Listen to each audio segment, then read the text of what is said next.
মায়ের বিয়ে হচ্ছে 7 দিন ধরে এমন খবর আমার কানে বাজছে। মামা, খালা, মুরব্বী, আত্মীয় স্বজনরা এনিয়ে বিনিয়ে আমাকে বোঝাতে চাইছে আমার জন্মের 6 মাসের মাথায় আমার মা স্বামীহারা। শুধু আমার দিকে চেয়ে প্রায় 9টা বছর কাটিয়ে দিল। কিন্তু এভাবে কতদিন? তারও তো বাকি জীবনটা পড়ে আছে। তাছাড়া একজন মহিলা মানুষের নিরাপত্তার ব্যাপারটাও ভাবার বিষয়। আমার খেলার সাথে রানু, সানি, কাফি, সুমন সবার বাবা আছে, আমার নেই। বাবারা কেমন হয় তাও আমার জানা নেই। বুঝতে শেখার পর থেকে মার কাছে শুনেছি আমার 6 মাস বয়সে বাবা মারা গেছেন। আব্দুল মজিদ মণ্ডল নামে এক স্কুল শিক্ষক পাবনার বেড়া উপজেলার কৈটোলা গ্রাম থেকে কুড়িগ্রাম ফুলবাড়ি এসেছিলেন আমার এক খালার বিয়ের বরযাত্রী হিসেবে। সেই বিয়েতে মাকে দেখে তার পছন্দ, তারপর পারিবারিক সম্মতিতে বিয়ে, অথচ একটা অকাল মৃত্যু সব কিছু তন্নছন্ন করে দিয়েছে। আমার বাবার মৃত্যুটা কিভাবে হলো তা কোনোদিন মার কাছে স্পষ্ট জানতে পারিনি। প্রসঙ্গটা এলে মা বলেন, হায়াত মত সব আল্লাহর হাতে, বাবা মানুষে চিরদিন থাকে না। আমি কি কখনো তোর বাবার অভাব অপূর্ণ রেখেছি? আমি তোর মা, আমিই তোর বাবা। মার কষ্টের কথা ভেবে আমি আর কখনো বাবার বিষয়ে জানতেই চাইনি। মা নানার বাড়ির পাশে ফুলবাড়ি উপজেলার একটা স্কুলে শিক্ষকতা করেছেন। আলো আধারে নৈকটে সঙ্গে করে আমাদের মা ছেলের ছোট্ট সংসার চলছে। বাবার অভাবটা আসলে মা আমাকে কোনোদিন বুঝতে দেয়নি। সেই সংসারে হঠাৎ করুণ ভায়োলিনের সুর বাজছে। আমার কি করার আছে? ভালো মন্দ বড়রাই ভালো বোঝে। বন্ধুরা বলছে, কিরে তোর মার নাকি বিয়ে? ভালোই হলো, তোর বাবা নেই, তুই বাবা পাচ্ছিস। আমরা কিন্তু খুব ধুমধাম করব। ওদের কথা শুনে শুনে আমারও একটু একটু ভালো লাগছে। ঠিকই তো, এভাবে কদিন? আমি বড় হচ্ছি, লেখাপড়া শেষে একদিন বাহিরে চলে যাব। তখন মা একা হয়ে যাবে। জড়তা কাটিয়ে মাকে বললাম, মা, তোমার বিয়েতে আমরা কিন্তু খুব মজা করব। মা আমাকে বুকে জড়িয়ে কান্নামেশা কণ্ঠে বললেন, বাবারে, তোর কি খুব কষ্ট হচ্ছে? আমি বললাম, না মা, আমার খুব ভালো লাগছে। বাবার আদর কখনো পাইনি, এবার তো পাবো। লাল শাড়িতে বসে যে মা বসে আছে। মায়ের স্কুলের পাশে হাসান ব্যাপারী নামে একজন ব্যবসায়ী আমার নতুন বাবা হতে যাচ্ছে। বিয়ের আসরে নতুন বাবার পাশে আমাকে বসানো হয়েছে। সবার বাড়তি একটা সহানুভূতি আমাকে ঘিরে। নতুন বাবারও এটা দ্বিতীয় বিয়ে। বড় বড় 4জন ছেলেমেয়ে রেখে ওনার স্ত্রী মারা গেছেন। বিয়ের আনুষ্ঠানিকতা শেষে আমরা বন্ধুরা মিলে পটকা ফুটালাম। ঝাড়বাতি নিয়ে ছোটাছুটি চলছে। হঠাৎ খালা মামারা বলছে, সাজু, তুই রেডি হয়ে নে, এই তো পাশে, তোর মার সঙ্গে তোকে যেতে হবে। প্রথমে একটু সংকোচ লাগলো, পরে অন্যরকম এক কৌতূহলে ঝটপট তৈরি হয়ে নিলাম। মার সঙ্গে নতুন বাবার বাড়ি যাচ্ছি।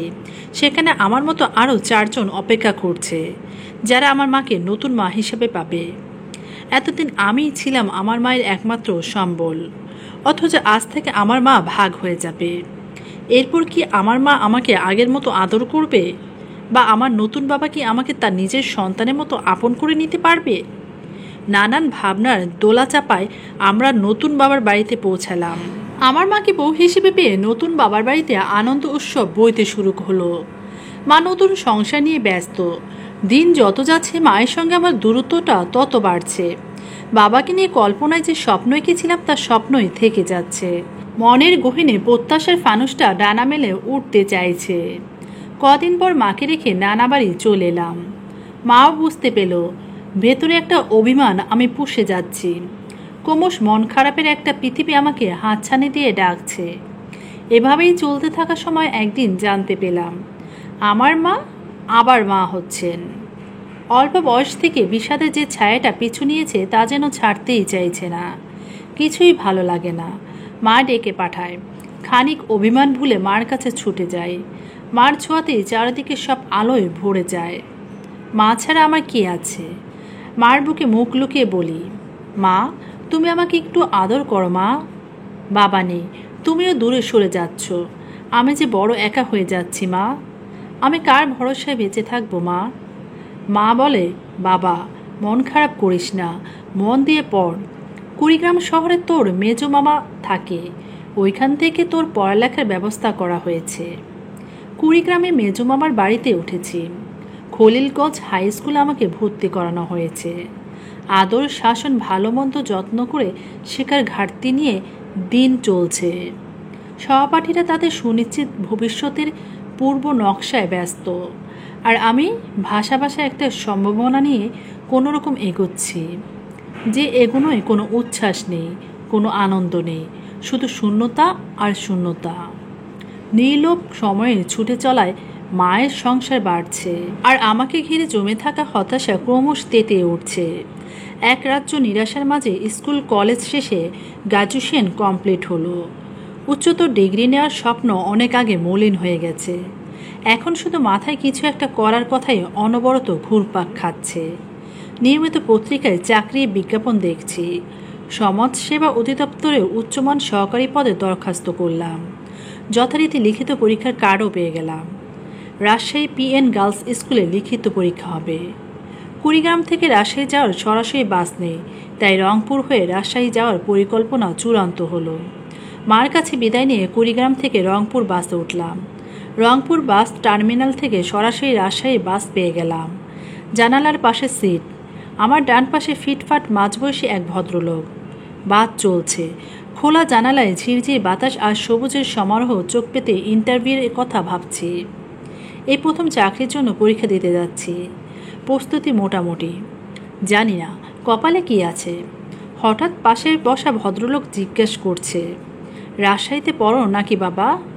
আমি বললাম, জি না, চাকরির একটা ইন্টারভিউ আছে আগামী শুক্রবার সমাজ সেবায়। জি, আমারও একটা ভাগ্নি পরীক্ষা দেবে। তোমার বাড়ি কোথায় বাবা? কুড়িগ্রাম। কুড়িগ্রাম সদরে? না, ফুলবাড়ি উপজেলায়। তোমার বাবা কি করেন? আমার বাবা নেই। Sorry, no, that's okay. Uncle, আপনি রাজশাহীতে থাকেন? না, আমি রংপুর রূপালী ব্যাংকে চাকরি করি। রাজশাহীতে একটা অফিসিয়াল ট্যুরে যাচ্ছি। রংপুরে আপনার বাড়ি? না, পাবনা। পাবনা কোথায়? কেন, পাবনায় গিয়েছ নাকি? কখনো যাইনি। পাবনার বেড়া উপজেলায় বেড়া সদরে। না, বেড়া থেকে 10 কিলোমিটার ভেতরে কৈটালা গ্রামে। কৈটলা? আগে নাম শুনেছ? হ্যাঁ। আত্মীয় স্বজন আছে? আমার বাবা কৈটলা গ্রামের মানুষ। তুমি যে কুড়িগ্রাম ফুলবাড়ি বললে? ফুলবাড়ি আমার নানার বাড়ি। তোমার বাবার নাম কি ছিল? আব্দুল মজিদ মণ্ডল। নাটিয়াবাড়ি হাই স্কুলের মজিদ বিএসসি স্যার? স্কুলের নাম আমার জানা নেই, তবে উনি বিএসসি এটা শুনেছি।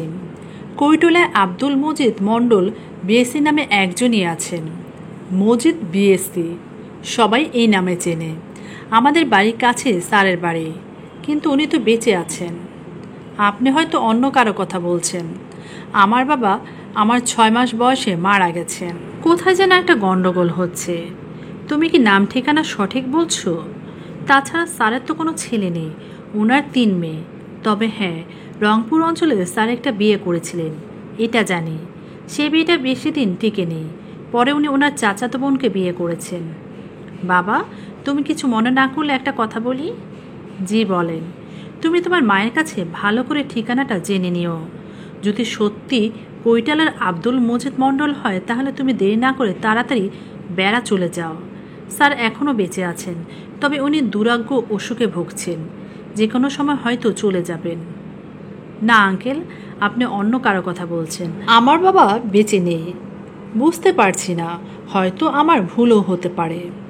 আঙ্কেল, আমি সামনে বিনোদপুরে নেমে যাব। বিনোদপুরে কেন? ভার্সিটিতে আমার বন্ধুরা আছে, ওইখানেই উঠব। ভালো। আরে তোমার নামটাই তো জানা হয়নি। আব্দুল সাজেদ মণ্ডল, সাজু। সাজু রংপুরে এলে জাহাজ কোম্পানির মোড়ে রূপালী ব্যাংকে এসো। আঙ্কেল, আপনার নামও কিন্তু জানা হয়নি। ও হ্যাঁ, আমি মোহাম্মদ দেলোয়ার হোসেন, সিনিয়র অফিসার। আসি আঙ্কেল, ভালো থেকো, আর আমার কথাটা একটু ভেবো। বাস থেকে নেমে বিশ্ববিদ্যালয়ের বিনোদপুর গেট পেরিয়ে সরাব্দি হলের পথে হাঁটতে মাথাটা কেমন জানি ঘুরে উঠল। বমি বমি লাগছে। ভদ্রলোক কি বলল, আগামাথা কিছুই বুঝলাম না। মা কি বাবার ঠিকানাটা সঠিক বলেছে? ধুর, ভদ্রলোক না বুঝেই বলেছে। উল্টাপাল্টা ভাবা ঠিক হচ্ছে না। যে কাজে এসেছি সেটাই ভাবা যাক। যেভাবেই হোক পরীক্ষাটা ভালো দিতে হবে। পরীক্ষাটা ভালোই হলো। পরীক্ষা ভালো হওয়ার ভালো লাগা নিয়ে বাড়ি ফিরছি, কিন্তু কোনোভাবে বাবার চিন্তাটা মাথা থেকে সরাতে পারছি না। সত্যিই কি বাবা বেঁচে আছে? বাবা থেকেও নেই। কোনো মা কি তার সন্তানের কাছে এত বড় সত্য চেপে রাখতে পারে? কিন্তু বাবার মৃত্যুটা কিভাবে হলো, প্রসঙ্গটা এলে মা কেন এড়িয়ে যায়? তবে মা কি আমাকে কোনো কিছু লুকাচ্ছে? আবার এটাও ঠিক, আমার বাবা যদি সত্যি বেঁচে থাকতো তবে একবার না একবার আমাকে দেখতে আসতো। বাবা যতই খারাপ হোক, আমি তার সন্তান, আমার কথা কি একবারও মনে পড়বে না? কি যাতা ভাবছি। বাড়ি ফিরে মায়ের সঙ্গে দেখা হলো। পরীক্ষা ভালো দিয়েছি জেনে মা খুশি হলেন। আজকাল চাকরি পেতে শুধু পরীক্ষা ভালো দিলেই হয় না, এর সঙ্গে জোর তদবিরও লাগে। মায়ের মুখে এমন কথা শুনতে নিজের মনে কোণে উত্তাল প্রশ্নটা বারবার উকি মারছে। ভাবছি মাকে জিজ্ঞাসা করলে কেমন হয়। এতদিন পর এমন বিব্রতকর প্রশ্ন। মা আমার জন্য কত কষ্ট করেছে, আর আমি তার বিশ্বাসে আঘাত করতে চাইছি। কিরে, কি যেন চিন্তা করছিস? না মা, কিছু না। শরীর খারাপ লাগছে? না মা। তাহলে কি এত ভাবছিস? আমাকে বলতে সমস্যা কোথায়? মা, কি বলবো বলো? না থাক। আরে বোকা ছেলে, বল। মা, বাবার নাম কি আব্দুল মজিদ মণ্ডল ছিল? কেন হঠাৎ এমন প্রশ্ন? মা, আমাকে ক্ষমা করো মা, আমি আসলে... কাঁদছিস কেন? কার কাছে কি শুনেছিস বল। রাজশাহী যাওয়ার পথে পাবনার বেড়া উপজেলার কৈটোলা গ্রামের এক ভদ্রলোকের সঙ্গে পরিচয় হয়েছে। তিনি বললেন আব্দুল মজিদ মণ্ডল বেঁচে আছেন।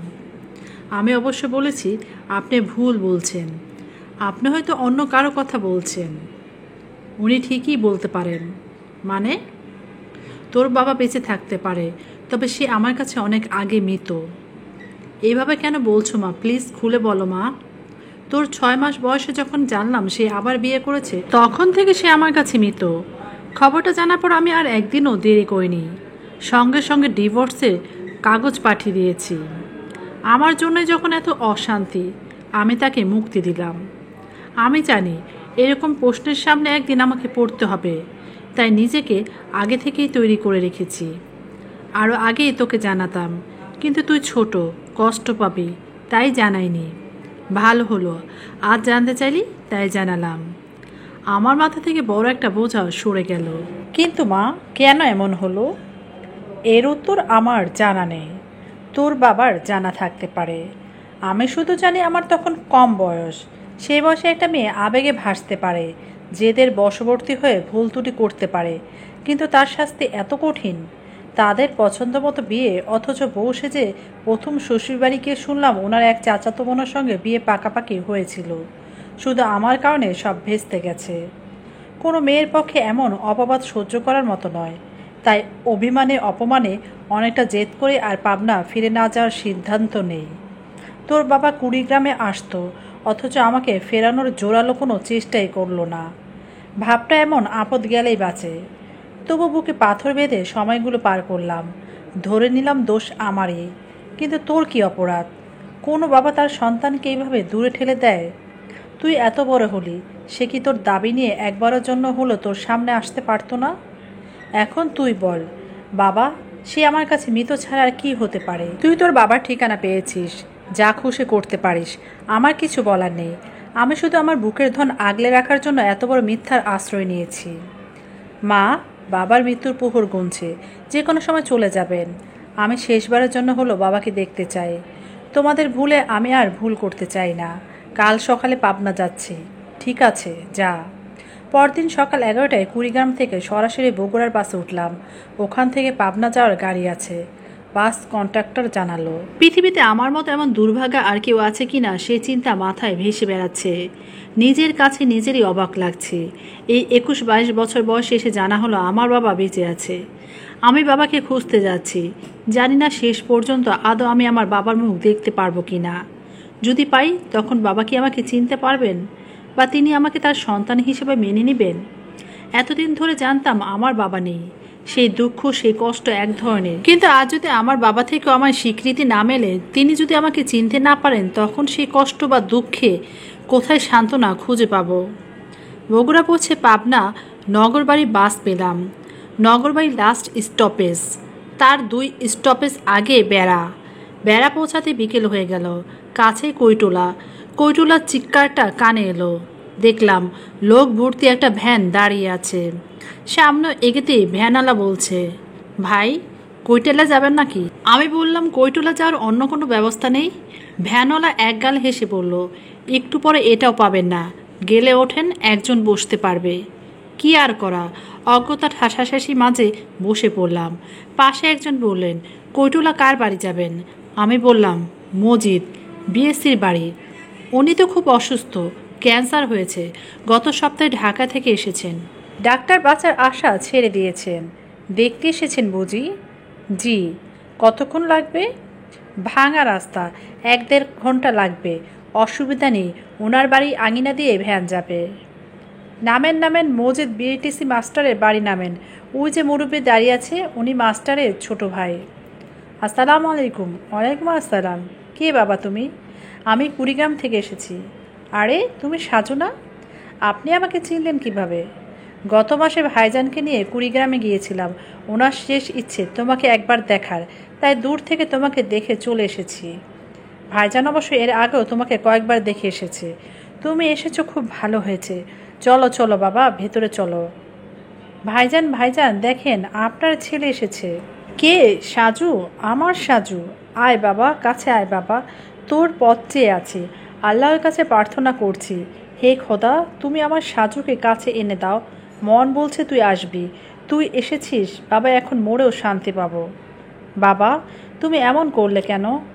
কাঁদিস না বাবা সোনা, ধন বুকে আয় বাবা, আমাকে মাফ করে দে বাবা, তোর জন্য সব রেডি করে রেখেছি, আমার কিচ্ছু দরকার নেই, তুমি শুধু বলো আমার কি অপরাধ। তোমাদের কারো কোনো অপরাধ নেই বাবা, সব অপরাধ আমার, আমার অদিষ্টের। ভাইজান এখন কেটে কি হবে, আপনি শুয়ে পড়েন, সাজু দূর থেকে এসেছে, হাত মুখ ধুয়ে নিক, পরে কথা হবে। এসো বাবা। চাচা, ডাক্তার কি বলেছে? খুব খারাপ বাবা, কোনো আশা নেই, শেষ কয়েকটা বছর অনুশোচনায় ভুগছে, বিশেষ করে তোমার জন্য মন খারাপ করে থাকতো। আসলে ভাইজান পরিস্থিতির শিকার। তোমার আম্মাকে বিয়ের পরদিন থেকে তোমার দাদার অন্যায় দাম্ভিকতার কাছে নথি স্বীকার করতে হয়েছে। কিন্তু চাচা, বিয়েটা তো পারিবারিক সম্মতিতে হয়েছিল। না বাবা, তোমার দাদা সে সময় বাড়িতে ছিলেন না, পরে শোনার পর উনি মত দেন নাই। ভাইজান জেদ করে একাই সিদ্ধান্ত নিয়েছেন, কিন্তু শেষ পর্যন্ত তাকে হার মানতে হয়েছে। প্রতিদিন ঝগড়াঝাটি লেগে থাকতো। এদিকে তোমার মাও পথ ফিরানিতে ওই যে কুড়িগ্রামে গেছেন, আর ফিরে নাই। উনি হয়তো বাড়িতে থাকলে পরিস্থিতি পরিবর্তন হতে পারত। শেষ পর্যন্ত যা হবার তাই হয়েছে, অনেক বড় একটা অন্যায় কাজ করা হয়েছে। তোমার মায়ের পরিবার ভালো, তাই ভাইজান সহজে পার পেয়ে গেছেন। অবশ্য তোমার বাবার ভেতর সে অপরাধবোধ কুরে কুরে খাচ্ছে। তোমাদের সামনে দাঁড়ানোর মতো সৎসাহস তার কখনো ছিল না। বাদ দাও, বাবা যা চলে গেছে তা আর ফিরে পাওয়া যাবে না। তুমি তোমার বাবাকে ক্ষমা করে দাও প্লিজ। চাচা এভাবে বলবেন না, আমি ক্ষমা করে দেওয়ার কেউ না চাচা। অনেক রাগ অনুরাগ মন খারাপ নিয়ে বাবার সংসারে মানুষদের সঙ্গে পরিচয় হয়ে ভালো লাগলো। নির্ঘুম পুরো রাত বাবার পাশেই কাটলো। অল্প সময়ে আমার 3 বোন আমাকে খুব আপন করে নিল। ওদের বা আমার কি দোষ? বড়দের ইচ্ছে অনিচ্ছার উপর আমাদের জীবনের যে গল্পটা লেখা হয়ে গেছে, সেখানে আমাদের বিন্দুমাত্র হাত নেই। পরদিন সকালে বাবার কাছে বিদায় নিতে গিয়ে বললাম, বাবা আমি মাকে খুব একটা ভালোভাবে বলে আসিনি, মা হয়তো মন খারাপ করে আছে, আমি শীঘ্রই ফিরে আসছি, তোমাকে আবার ঢাকায় নিয়ে যাব, ভালো চিকিৎসা করাবো, সব ঠিক হয়ে যাবে। বাবা বলল, না রে বাবা, লাভ নেই, আমার যাওয়ার সময় হয়ে গেছে, তুই তো সব কিছু বুঝে নে বাবা, তোর মা যেন আমাকে ক্ষমা করে দেন। এখন কাঁদছ কেন বাবা? আমি কোনো কিছু নেয়ার জন্য আসিনি, আমার কোনো কিছুর প্রয়োজন নেই। আমার জীবনে যে সম্পদ হারিয়ে গেছে কোনো কিছুর বিনিময়ে তা পূরণ হওয়ার নয়। কুড়িগ্রামের উদ্দেশ্যে বাসে উঠে বাবার মুখটাই ভেসে উঠেছে, বাবার ছোঁয়াও এখন হাতে লেগে আছে।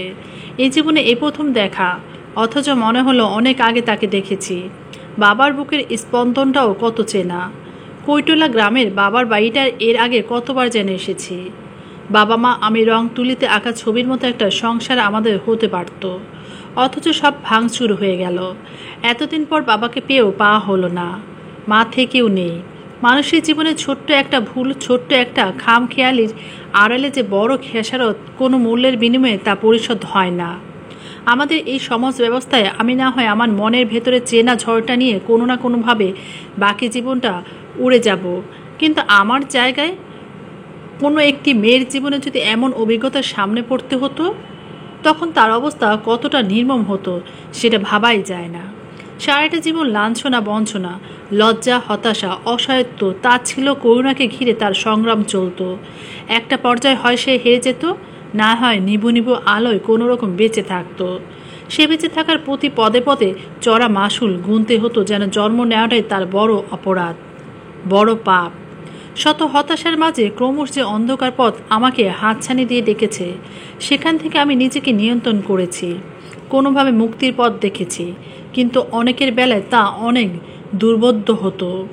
আমার জীবনে এই পরিণতির জন্য আমার বাবা না আমার মা দায়ী, ইতিমধ্যে সে প্রশ্ন অনেকটা ফ্যাকাশে হয়ে গেছে। এখন ভাবছি, আমার যা হয়েছে তা তো হয়ে গেছে। আমার মতো এমন দুর্ভাগ্য আর যেন কোনো সন্তানের না হয়। ভাঙা সংসারের মাঝে বেড়ে ওঠা সন্তানদের হৃদয়টা প্রতিটা মুহূর্তে কতভাবে যে ভাঙে তা শুধু তারাই বোঝে।